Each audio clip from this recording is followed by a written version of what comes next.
Welcome to Sacred Strategy, the business and energy podcast where bold strategies meet the magic of energy and intuition. I'm Sora Schilling, sacred spaceholder, business alchemist, and creator of the Devoted Archetypes, Sovereign Selling, and the Devoted Energy Coaching Model. For over a decade, I've guided thousands of coaches and spaceholders to build thriving, soul-aligned businesses that create impact and life-changing money. Let's cut through the noise of traditional strategies and uncover your unique medicine. Use the devoted archetypes to become a transformational spaceholder and learn to sovereignly sell with integrity. This podcast is your invitation to step into your magic and create a blissfully abundant business and life filled with curiosity, awe, and wonder. Let's dive in. I'm in this huge, what was a stressful transition, and I'm slowly feeling grounded again, and it's so good to be back. In just under 7 weeks, we found a new home, made the move, and began settling in, all while navigating family trips and heart opening obligations as well. It has been quite the whirlwind. Maybe you've had one of those seasons too, where life feels like a fast forward button and you're trying to land somewhere soft, sacred, and still when there's so much movement that's happening at the same time that it's really hard to even catch your breath. Well, during this time, I noticed my old story of having to do everything myself rising up to the surface. And honestly, it was total nonsense. It allowed me to step into the space of martyrdom and be overly responsible for everyone and everything, which is my go to when I'm feeling overwhelmed and stressed.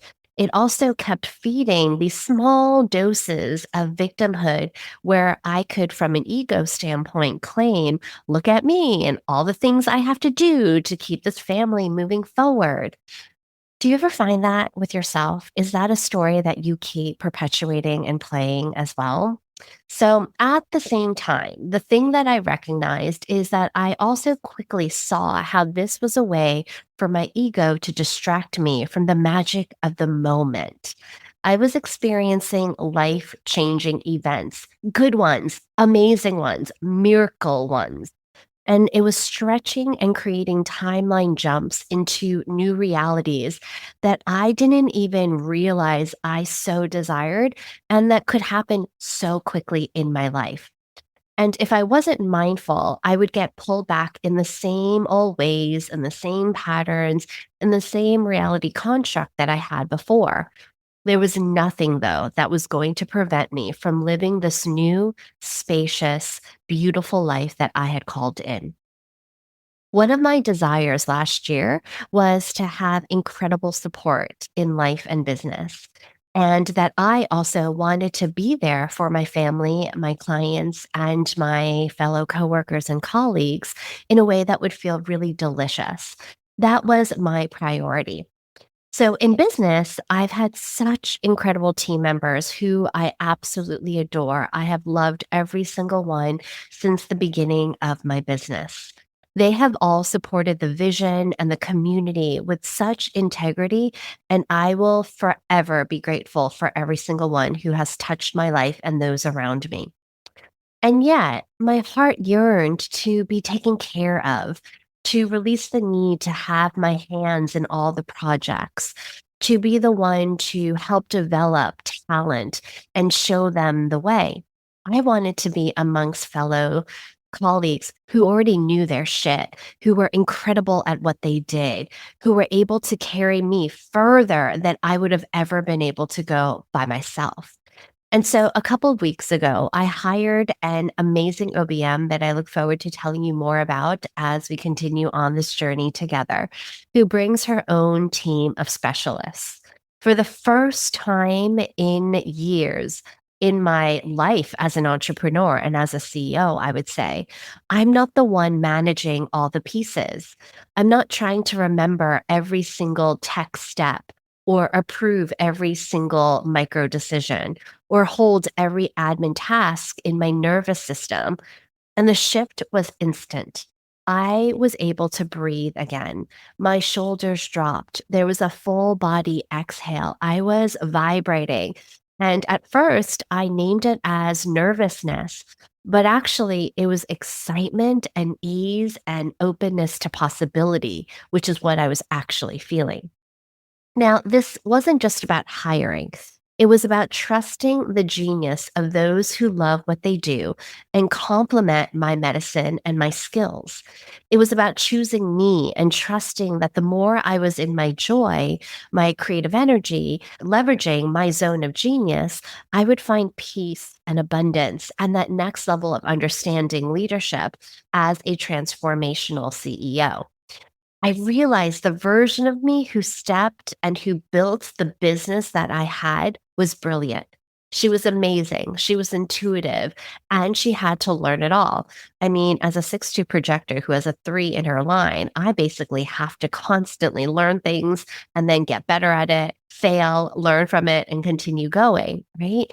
And so the version of me who was meant to lead in that was leading so well, as much as she could.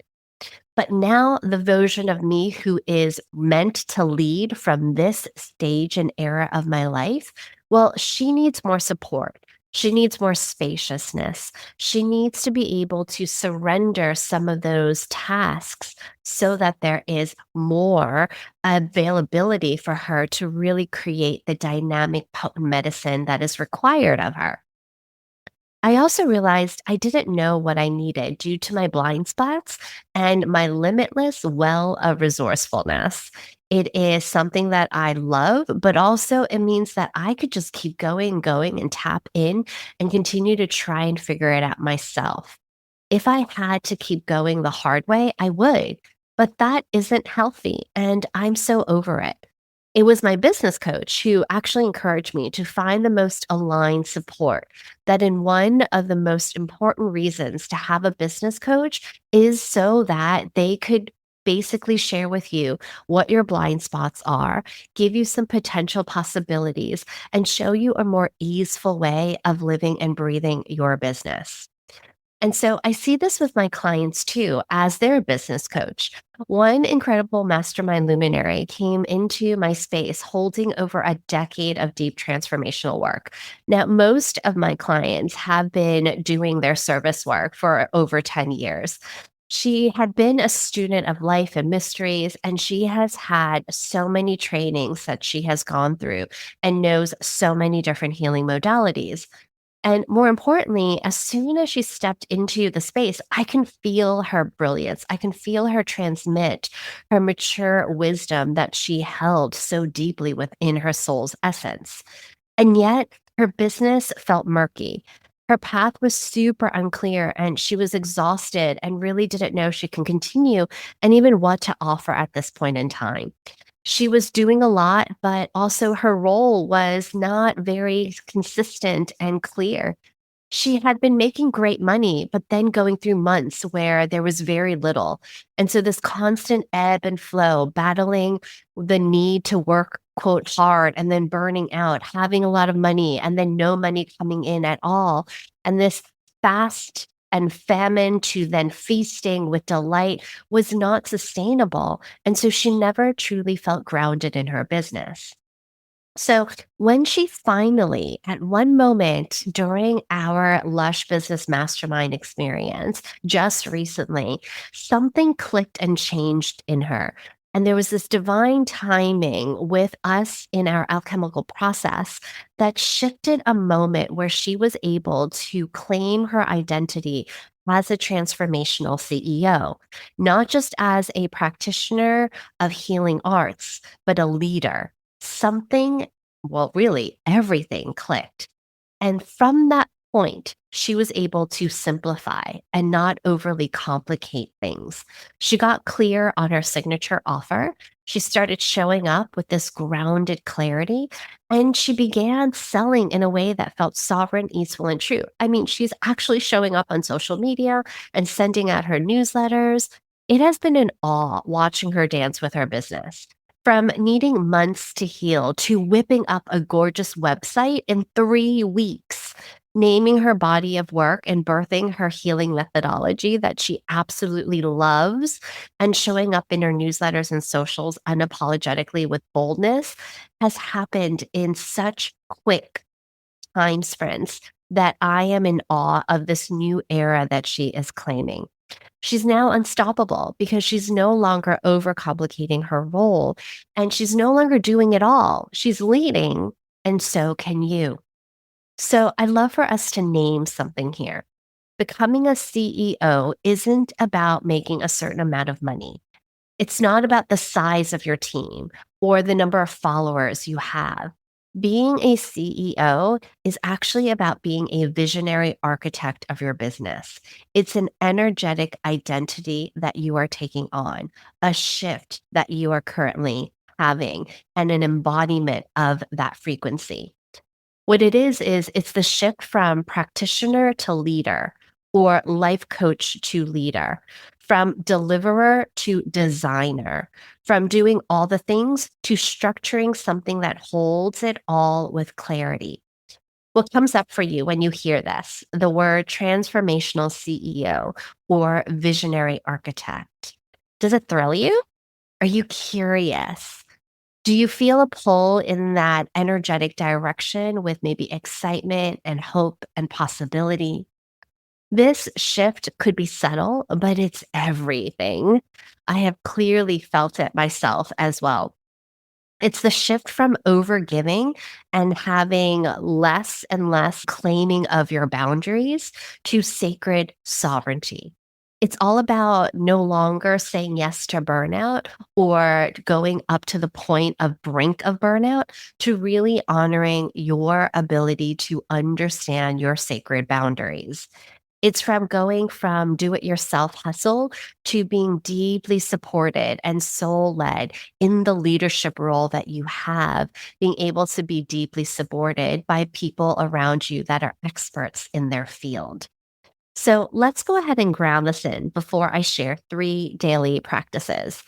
Place your hand on your heart and take a breath, inhaling slowly, and then going ahead and exhaling fully out.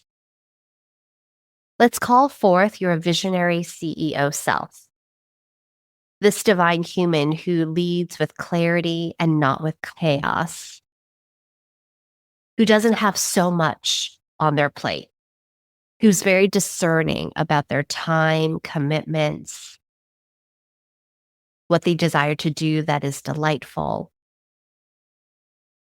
Remembering that at this point in time, you can always look at what your calendar might look like, because a transformational CEO who is a visionary architect does not actually have their calendar fully booked out where you can barely sleep, right? So go ahead and notice what roles she no longer plays in. She's a no to. Those roles are not for her. Those roles are being freed up for others to take on ownership. Also, systems are sexy. So, what structures and systems actually support the ease of you as a visionary CEO? And also, what's the offer that lights you up? How can we streamline and create some cohesiveness and clarity so that your clients also feel at ease and supported and clear as to the journey that they're taking with you? I'd love for you to go ahead and visualize or sense, feel the frequency of your visionary CEO and breathe this into your business. And as you do, may we claim the 3 different ways in which you can daily practice this new CEO era of yours. Now, you'll notice that these past couple of podcast episodes have really been about the embodiment of this frequency.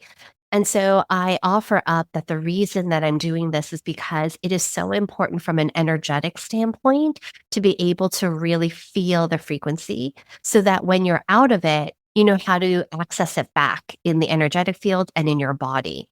And so that somatic experience then is that next layer, which then helps supports you in regulating your nervous system so that you can then shift your mindset around it And that way, your language and your thought patterns will also equally change. And all three of those then helps you to go ahead and jump timelines into this new reality of yours. And so the first practice is your language. Every word you speak shapes your experience. And so, how are you, as a visionary CEO, going to speak? And how are you going to catch whatever phrases and words that limit you? So, rather than saying things like, I'm trying to, or hopefully it works, shift it to, I've decided. I'm designing this to work. I'm learning from this as an expert transformational CEO. This one shift alone rewires how you show up. And there's this badass confidence that you begin to notice when you reword your language, going from doubt to devotion. The next is business architecture audit. So take a look at your calendar and take a look at your tech stack. Are you still doing things manually that drains you? Where can systems or support person take things off your plate so you're not constantly having to go ahead and do these micro tasks that limits your ability to be in your creative genius? So, for example, if scheduling your sales calls takes a lot of energy, can you have your virtual assistant handle it? Or can you use a calendar? So, for example, for me, I could have, for example, an open calendar for people to book in free magnetic messaging activation sessions, but that actually doesn't feel good for me because I very much love to look at my calendar month by month and see what are the days that I will be taking some spaciousness for me. What are the days that are requiring me to be, let's say, in auntie mode and help my brother and my nephew, which requires for me to travel? And other times where I feel the energy and the pull to be able to show up externally, outwardly, and other times that's really devoted to my clients internally inside of the mastermind. And so, therefore, now we have a system set up where my VA and I will have a conversation and we will clear out and then book in the calls for my activation sessions a couple of weeks ahead of time.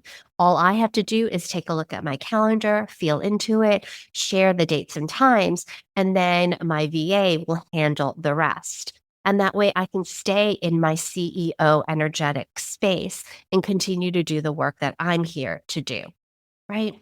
Okay. And the third is to have your CEO ritual cue. So this cue is an anchor for your embodiment. So maybe it's putting on your signature scent before a client session. Maybe it's putting on your favorite lipstick color. Maybe it's a playlist that activates your CEO energy. Maybe it's the act of putting your headphones on your head over your ears, or maybe it's lighting a candle when you sit down. It could be you standing and clicking the button so that your stand-up desk goes ahead and not levitates, but moves up so that now you're standing and you're ready to go to do your work. Gosh, wouldn't it be great for my desk to just go ahead and levitate? And so these small cues signal your nervous system to say things like, I'm safe, I'm sovereign, I'm leading, I am shifting my energy from what I was doing before into this CEO energy. So I'll leave you with this. What old identity are you ready to release? Constantly, I'm going to invite you to release the old identity and come in and claim the new identity as a transformational CEO. This shift is sacred, it's spacious, and it's deeply supportive. If you're feeling this and you desire to have a container where your business gets held with elegance and devotion and strategy, then I highly invite you to be on the wait list for Reach. Reach is now open for its wait list, and Reach is a live event in Raleigh that's happening in September, and you are invited. This is for the visionary leaders who are ready to be seen and paid and remembered. Think elevated photo shoot meets business ceremony meets strategy retreat. It's going to be so fun. So you can DM me the word reach, and I'll send you all of the magic that's brewing, including the waitlist link, because this is a season you stop doing it all and start designing a business that holds you. All right. Until next time, visionary architect, transformational CEO, have a brilliant day, and I shall speak to you next time.